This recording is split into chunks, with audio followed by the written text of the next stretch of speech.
Hello. I am Whisper Bees, and today I'm going to be doing a little reading. We're doing a little reading of a book.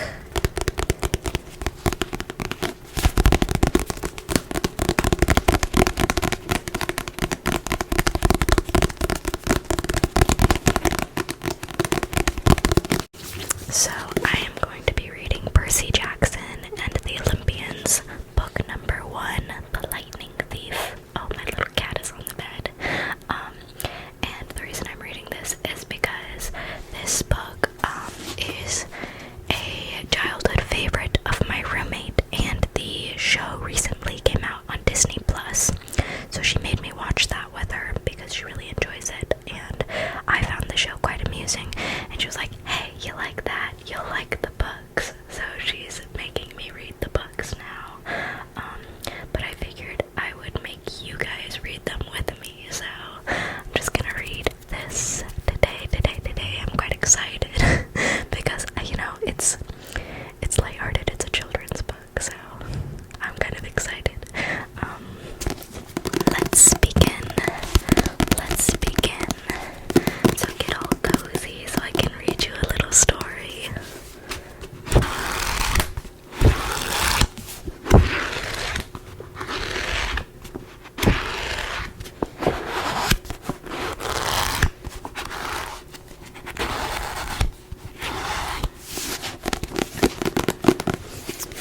Alrighty.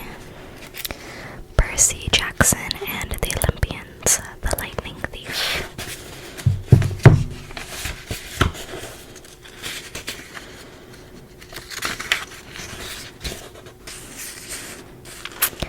Chapter 1.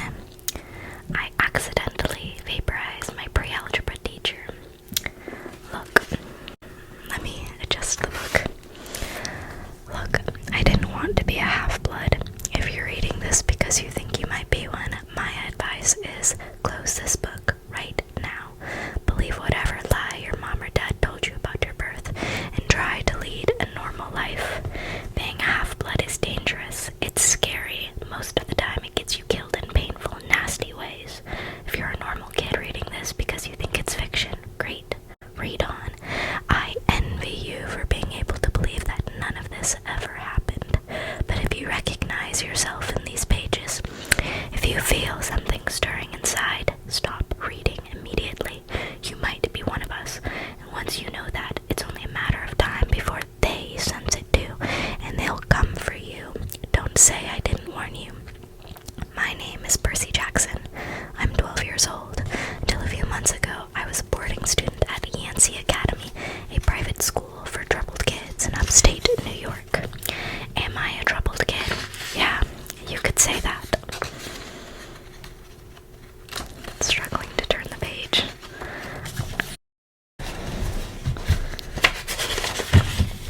Okay.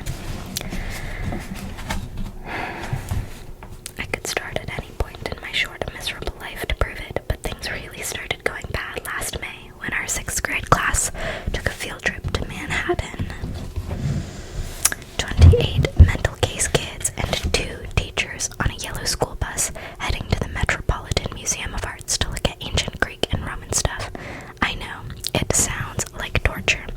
Most Yancey field trips were, but Mr. Brunner, our Latin teacher, was leading this trip, so I had hopes. Mr. Brunner was this middle-aged guy in a motorized wheelchair. He had thinning hair and a scruffy beard and a frayed tweed jacket, which always smelled like coffee. You wouldn't think he'd be cool, but he told stories and jokes and let us play games in class.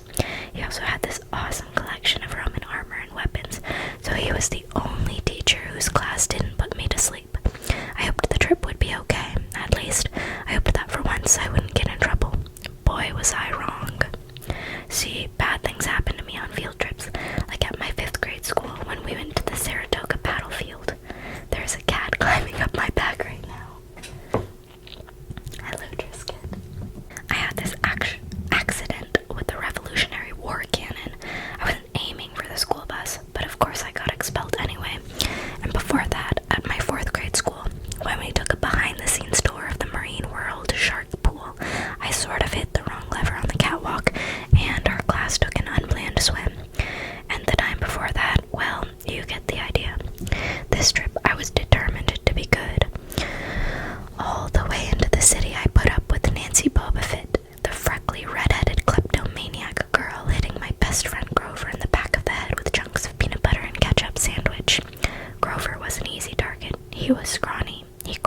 got frustrated.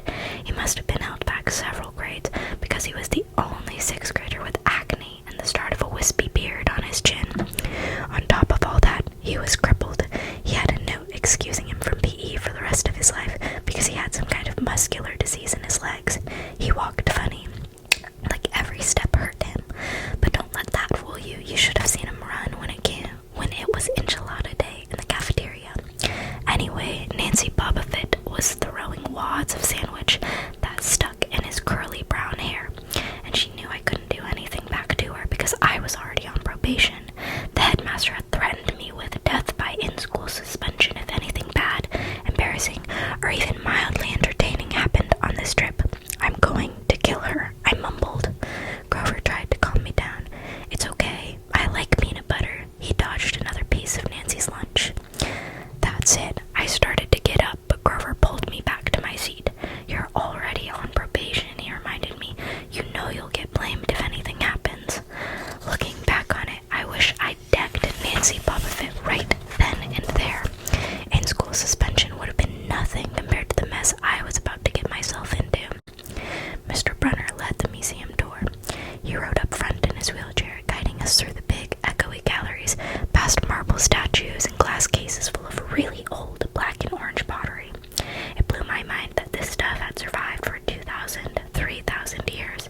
He gathered us around a 13-foot tall stone column with a big sphinx on top, and started telling us how it was a grave marker, a stele for a girl about our age. He told us about the carvings on the sides. I was trying to listen to what he had to say because it was kind of interesting, but everyone around me was talking, and every time I told them to shut up, the other teacher chaperone, Mrs. Dodds, would give me the evil eye. Mrs. Dodds was this little math teacher from Georgia who always wore a black leather jacket, even though she was 50 years old. She looked mean enough to ride a Harley right into your locker. She had come to Yancey halfway through the year when our last math teacher had a nervous breakdown. From her first day, Mrs. Dodds loved Nancy Bobofit and figured I was devil spawn. She would point her crooked finger at me and say, "Now honey," real sweet, and I knew I was going to get after-school detention for a month. One time, after she'd made me erase answers out of old math workbooks until midnight, I told Grover I didn't think Mrs. Dodds was human. He looked at me real serious and said, "You're absolutely right." Mr. Brunner kept talking about Greek funeral art.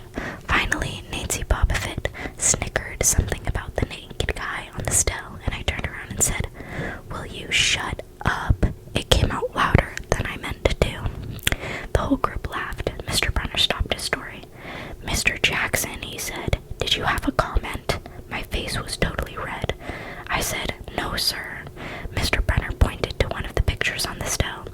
"Perhaps you'll tell us what this picture represents." I looked at the carving and felt a flush of relief because I actually recognize it.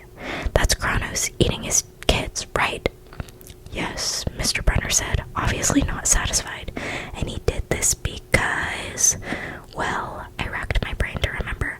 Kronos was the king god and... God, Mr. Brunner asked. Titan, I corrected myself. And he didn't trust his kids who were the gods, so, Kronos ate them, right? But his wife hid baby Zeus and gave Kronos a rock to eat instead. And later, when Zeus grew up, he tricked his dad, Kronos, into barfing up his brothers and sisters. "Ew," said one of the girls behind me. And so there was this big fight between the gods and the Titans, I continued, and the gods won.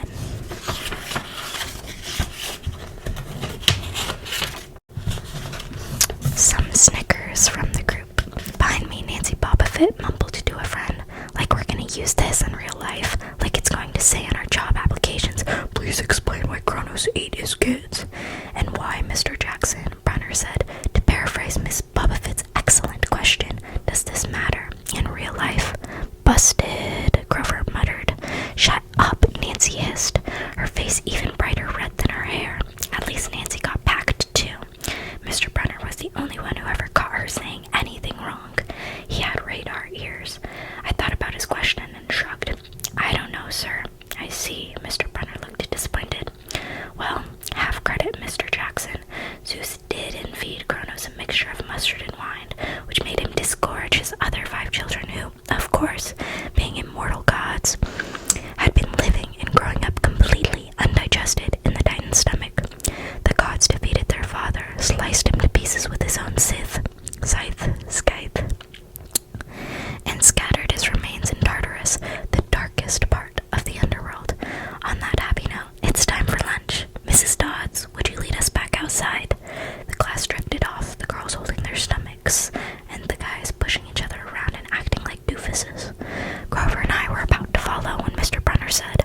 Mr. Jackson. I knew what was coming.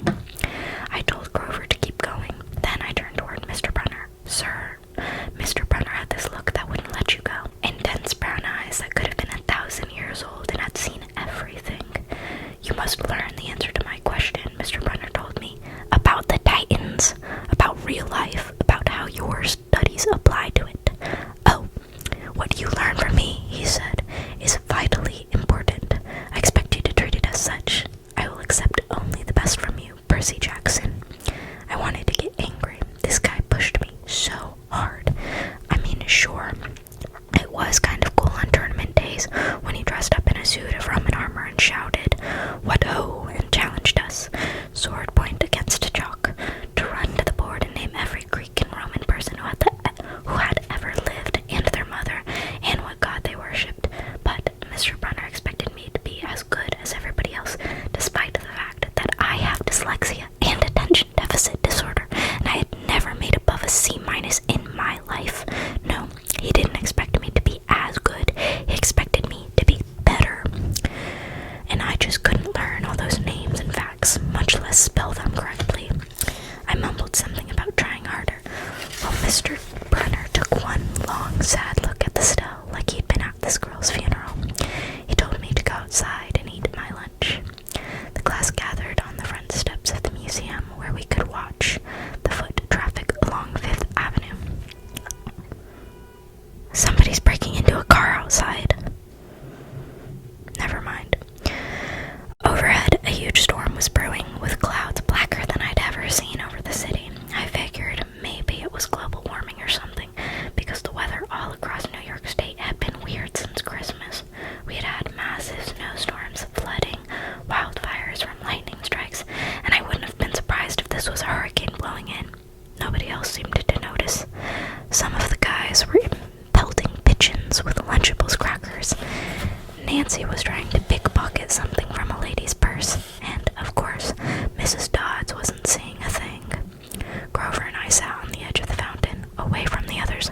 We thought that maybe, if we did that, everybody wouldn't know we were from that school, the school for loser freaks who couldn't make it elsewhere. Detention, Grover asked. Nah, I said, not from Brenner. I just wish he'd lay off me sometimes. I mean, I'm not a genius. Grover didn't say anything for a while. Then, when I thought he was going to give me some deep, philosophical comment to make me feel better, he said, "Can I have your apple?" I didn't have much of an appetite, so I let him take it. I watched the stream of cabs going down Fifth Avenue and thought about my mom's apartment, only a little ways uptown from where we sat. I hadn't seen her since Christmas. I wanted so bad to jump in a taxi and head home. She'd hug me and be glad to see me, but she'd be disappointed too. She'd send me right back to Yancey, remind me that I had to try harder, even if this was my 6th school in 6 years, and I was probably going to be kicked out again. I wouldn't be able to stand that sad look she'd give me. Mr. Brunner parked his wheelchair at the base of the handicapped ramp. He ate celery while we read a paperback novel. A red umbrella stuck up from the back of his chair, making it look like a motorized cafe table. I was about to unwrap my sandwich when Nancy appeared in front of me with her ugly friends. I guess she'd gotten tired of stealing from the tourists and dumped her half-eaten lunch in Grover's lap. Oops, she grinned at me with her crooked teeth. Her freckles were orange, as if somebody had spray painted her face with liquid Cheetos. I tried to stay cool. The school counselor had told me 1,000,000 times, "Count to 10, get control of your temper." But I was so mad, my mind went blank. A wave roared in my ears. I don't remember touching her, but the next thing I knew, Nancy was sitting on her butt in the fountain, screaming, "Percy pushed me." Mrs. Dodds materialized next to us. Trying to turn the page again.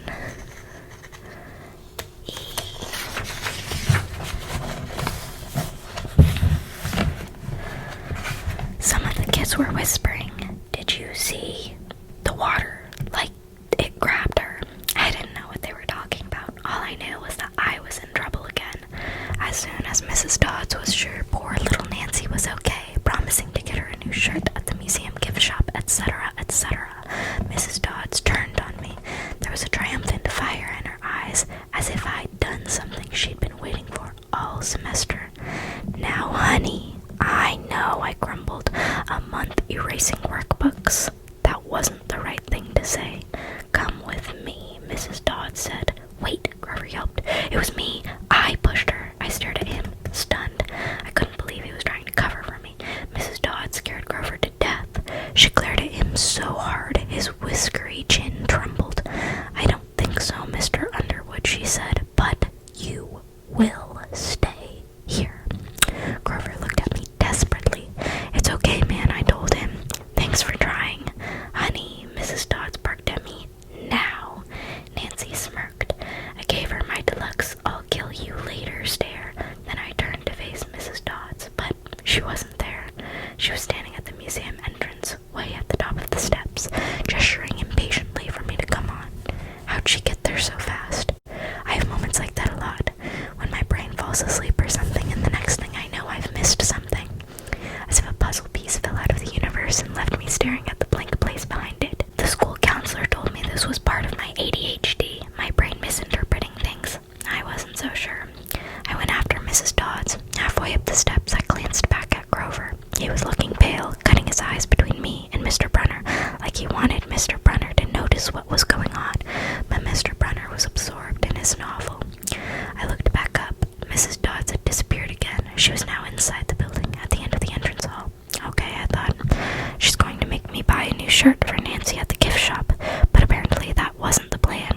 I followed her deeper into the museum. When I finally caught up to her, we were back in the Greek and Roman section. Except for us, the gallery was empty. Mrs. Dodd stood with her arms crossed in front of a big marble frieze of the Greek gods. She was making this weird noise in her throat, like growling. Even without the noise, I would have been nervous. It's weird being alone with a teacher, especially Mrs. Dodds. Something about the way she looked at the frieze, as if she wanted to pulverize it. You've been giving us problems, honey, she said. I did the same thing, the safe thing. I said, yes, ma'am. She tugged on the cuffs of her leather jacket. Did you really think you would get away with it? The look in her eyes was beyond mad. It was evil. She's a teacher, I thought nervously. It's not like she's going to hurt me. I said, I'll try harder, ma'am. Thunder shook the building. We are not fools, Percy Jackson, Mrs. Dodds said. It was only a matter of time before we found you out. Confess, and you will suffer less pain. I didn't know what she was talking about. All I could think of was that the teachers must have found the illegal stash of candy I'd been selling out of my dorm room, or maybe they'd realize I got my essay on Tom Sawyer from the internet without ever reading the book, and now they were going to take away my grade, or worse, they were going to make me read the book. Well, she demanded. Ma'am, I don't. Your time is up, she hissed. Then the weirdest thing happened. Her eyes began to glow like barbecue coals. Her fingers stretched, turning into talons. Her jacket melted into large, leathery wings. She wasn't human. She was a shriveled hag with bat wings and claws and a mouthful of yellow fangs. She was about to slice me into ribbons. Then things got even stranger. Mr. Brunner, who'd been out in front of the museum a minute ago, wheeled his chair into the doorway of the gallery, holding a pen in his hand. What ho, Percy, he shouted, and tossed the pen through the air. Mrs. Dodds lunged at me. With a yelp, I dodged and felt talons slash the air next to my ear. I snatched the ballpoint pen out of the air, but when it hit my hand, it wasn't a pen anymore. It was a sword. Mr. Brunner's bronze sword, which he always used on tournament day. Mrs. Dodds spun toward me with a murderous look in her eyes. My knees were jelly. My hands were shaking so bad I almost dropped the sword. She snarled, "Die, honey," and she flew straight at me. Absolute terror ran through my body. I did the only thing that came naturally. I swung the sword. The metal blade hit her shoulder and passed clean through her body as if she were made of water. Hiss! Mrs. Dodds was a sandcastle and a power fan. She exploded into yellow powder, vaporized on the spot, leaving nothing but the smell of sulfur and a dying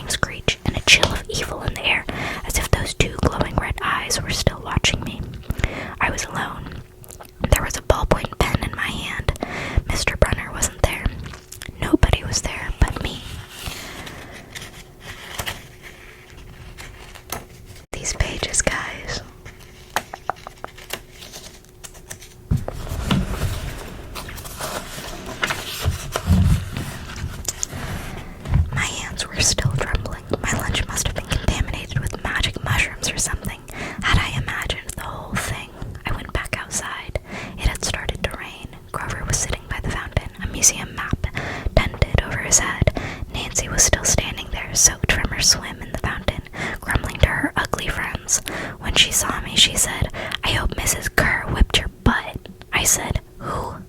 Our teacher. Duh. I blinked. We had no teacher named Mrs. Kerr. I asked Nancy what she was talking about. She just rolled her eyes and turned away. I asked Grover where Mrs. Dodds was. He said, who? But he paused first, and he wouldn't look at me, so I thought he was messing with me. Not funny, man, I told him. This is serious. Thunder boomed overhead. I saw Mr. Brunner sitting under his red umbrella, reading his book as if he'd never moved. I went over to him. He looked up, a little distracted. That would be my pen. Please bring your own writing utensil in the future, Mr. Jackson. I handed Mr. Brunner his pen. I hadn't even realized I was still holding it. Sir, I said, where's Mrs. Dodds? He stared at me blankly. Who? The other chaperone. Mrs. Dodds, the pre-algebra teacher. He frowned and sat forward, looking mildly concerned. Percy, there is no Mrs. Dodds on this trip. As far as I know, there's never been a Mrs. Dodds at Yancey Academy.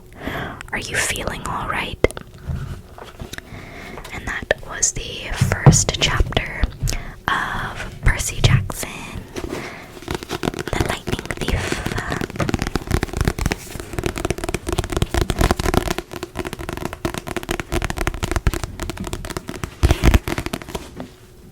So let me know what you guys think.